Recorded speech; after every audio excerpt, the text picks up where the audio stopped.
আজকে যে রেসিপিটি করব সেটা হচ্ছে কক্সবাজারের হোটেল স্টাইলে আমি মরিচ ভর্তা করব। যাই হোক, সেজন্য এখানে আমি চুলা কিছুটা পানি দিয়ে দিয়েছি আর দিয়ে দেব কিছুটা মরিচ, যার যেমন লাগবে সে তেমনই দিয়েন। পানি দিয়ে দিয়েছি প্রায় 500 গ্রামের থেকে একটু কম হবে। আর মরিচগুলো আমি পানিতে সিদ্ধ করে নেব যাতে বাটার সময় আমার সহজ হয়, নরম হয় আর কি। মরিচটাকে 3-4 মিনিট একটু মানে জাল করে নেবেন, তাতে মরিচটা ফুলে ডাবল হয়ে যাবে এবং এটা নরম হবে, বাটার জন্য সুবিধা। যাই হোক, মরিচটা আমার মানে সিদ্ধ করা হয়ে গেছে, এটা এখন আমি নামিয়ে নিব। নামিয়ে ঠান্ডা করে তারপরে মানে ব্লেন্ড করব, সেটা দেখাবো।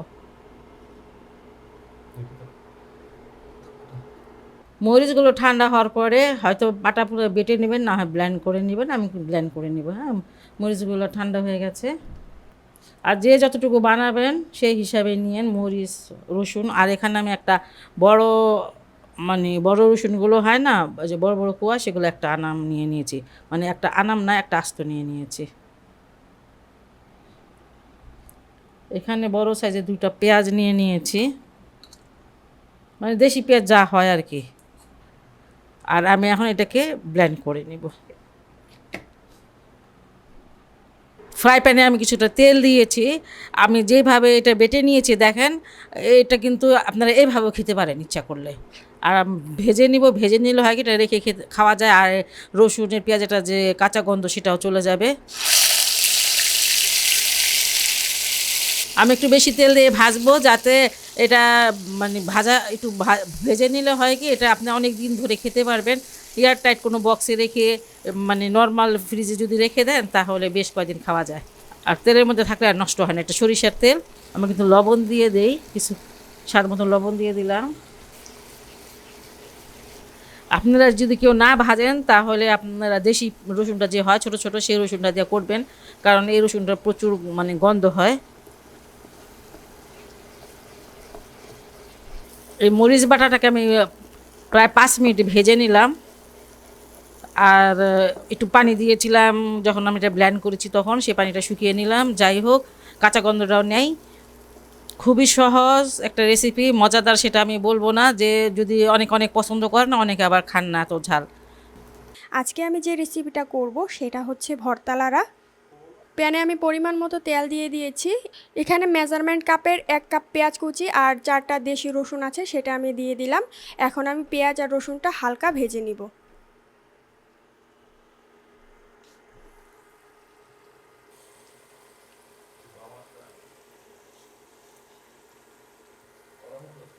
পেঁয়াজ আর রসুনটা আমি হালকা ভেজে নিয়েছি। অল্প একটু পানি দিয়ে দিব।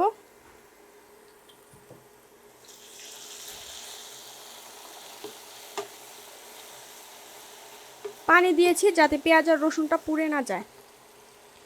1 চা চামচ আদা রসুনের পেস্ট, 1/4 চামচ হলুদের গুঁড়ো, 1/2 চা চামচ ধনিয়ার গুঁড়ো, 1/2 চা চামচ ভাজা জিরের গুঁড়ো, উঁচু উঁচু করে 1 চা চামচ পরিমাণে মরিচের গুঁড়ো, স্বাদ মতো দিয়ে দিচ্ছি লবণ।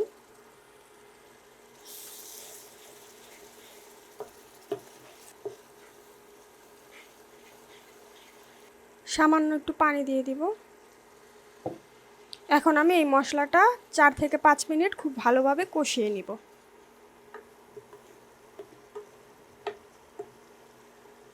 5 মিনিট আমি মশলাটা খুব ভালোভাবে কষিয়ে নিয়েছি। 20 গ্রামের মতো শীতল নিয়েছি, এটাকে শীতল শুটকি বলে। এটা আপনারা ভালো করে ধুয়ে 5 মিনিট ভিজিয়ে রাখবেন, তাহলে হচ্ছে একদম কাটা ফেলে দেওয়া যাবে সহজে।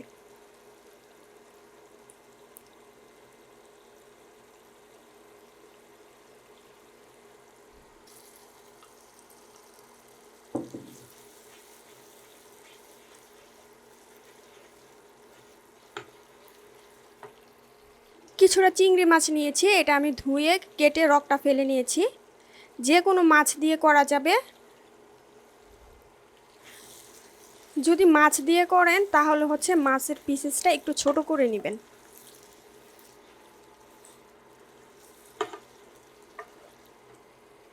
আবার একটু পানি দিয়ে দিব।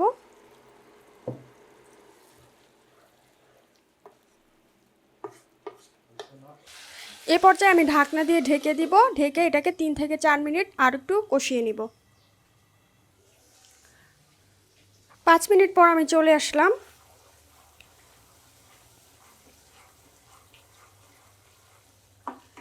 এই যে দেখেন, চিংড়ি দিয়ে কিন্তু আমি তরকারিটা ভালোভাবে কষিয়ে নিয়েছি। এ পর্যায়ে কিন্তু আর কোনো পানি এড করব না। লেবু পাতা নিয়েছি 2টা, ছিঁড়ে এর মধ্যে দিয়ে দিব। কচি লেবু পাতা দিতে যাবেন না, আর বেশি লেবু পাতা দিবেন না, তাহলে কিন্তু তিতা হয়ে যাবে।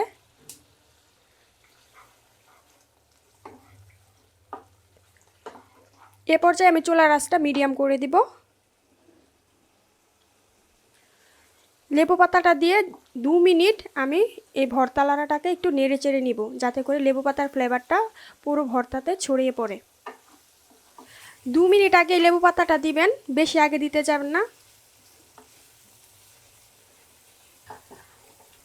ভর্তা লাড়াটা আমার হয়ে গিয়েছে, এখন আমি এটা নামিয়ে নিব। আজকে আমি আপনাদের একটু অন্যরকম একটা রেসিপি তৈরি করে দেখাবো, আর সেটা হচ্ছে ঘরে থাকা বাসি মুরগির মাংস দিয়ে আমি একটা ভর্তা তৈরি করব। সেজন্য এখানে আমি কয়েক পিস মুরগির মাংস নিয়ে নিয়েছি। মাংসটা হচ্ছে বাটার সুবিধার্থে আমি একটু ছিঁড়ে ছিঁড়ে নিব, আর যেই হাড়টা থাকবে সেটা হচ্ছে ফেলে দিব। এখানে একটা আলু আছে, সেটা ফেলিনি, সেটাও এখানে একটু ভেঙে দিয়ে দিচ্ছি। চুলায় আমি একটা প্যান দিয়ে দিয়েছি, আর দিয়ে দিচ্ছি 3 চা চামচ পরিমাণে সরিষার তেল। 1/3 কাপ পরিমাণে দিয়ে দিচ্ছি পেঁয়াজ কুচি। মাঝারি সাইজের রসুন নিয়েছি 2টা, দেশি রসুনটা নিয়েছি, আপনারা দেশি রসুনটা ইউজ করার চেষ্টা করবেন। নেড়ে চেড়ে হালকা পেঁয়াজ আর রসুনটা আমি ভেজে নিব। রসুন আর পেঁয়াজটা আমি হালকা ভেজে নিয়েছি, বেশি ভাজতে যাবেন না। যদি বেশি ভাজেন তাহলে কিন্তু ভর্তাটা সফট হবে না। এখন আমি পেঁয়াজ আর রসুন ভাজাটা নামিয়ে নিচ্ছি। আবারও দিয়ে দিচ্ছি 1 টেবিল চামচ পরিমাণে সরিষার তেল। এখন আমি এখানে হচ্ছে মাংসটা ভেজে নিব।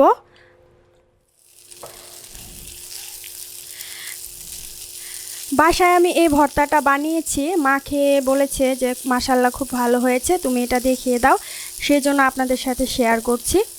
অনেক সময় হয় না যে বাসায় আমরা মুরগির মাংস রান্না করি, তরকারি থেকে যায়, খাওয়া হয় না, ওই তরকারিটা দিয়ে কিন্তু এরকম করে ভর্তা বানিয়ে দেখতে পারেন। আমি মিডিয়াম এবং লো আঁচে মাংসটাকে 2-3 মিনিট ভেজে নিব। মাংসটা আমি ভেজে নিয়েছি, দিয়ে দিচ্ছি কিছুটা ধনিয়া পাতা। এই যে শুধু নেড়ে চেড়েই আমি এখন মাংসটা নামিয়ে নিব।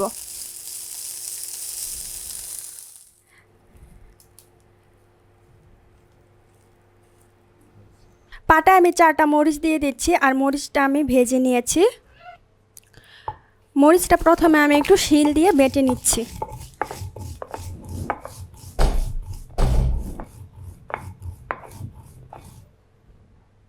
মাংস, পেঁয়াজ, রসুন আর ধনিয়া পাতা এগুলো এখন আমি এখানে দিয়ে দিচ্ছি। আর ভর্তাটা আপনারা একটু গরম গরম বাটার চেষ্টা করবেন, তাহলে হচ্ছে ভর্তাটা সফট হবে। আর আপনারা যে যেরকম ঝাল পছন্দ করেন সেই অনুযায়ী হচ্ছে ঝাল বাড়িয়ে কমিয়ে নেবেন।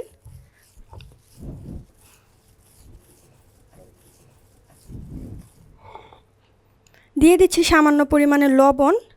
এখন আমি লবণটা ভালোভাবে একটু মিশিয়ে নিব।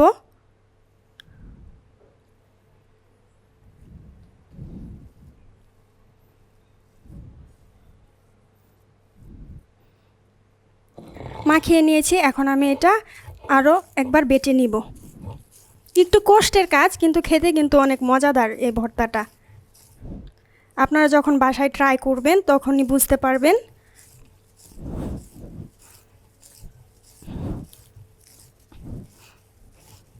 ভর্তাটা আমার বাটা হয়ে গিয়েছে, এখন আমি ভর্তাটা নামিয়ে নিব। খুবই মজাদার একটা রেসিপি, বাসায় অবশ্যই একবার ট্রাই করে দেখতে পারেন, ইনশাআল্লাহ আপনাদের কাছে ভালো লাগবে। আর যদি আমার এই রেসিপিটি আপনাদের ভালো লাগে তাহলে অবশ্যই আমাদের চ্যানেলকে লাইক করুন, কমেন্ট করুন এবং সাবস্ক্রাইব করুন। আর খেতে কেমন হয়েছিল সেটা কিন্তু অবশ্যই জানাবেন। সবাই ভালো থাকুন, সুস্থ থাকুন, নিরাপদে থাকুন, এই দোয়া করি। আল্লাহ হাফেজ।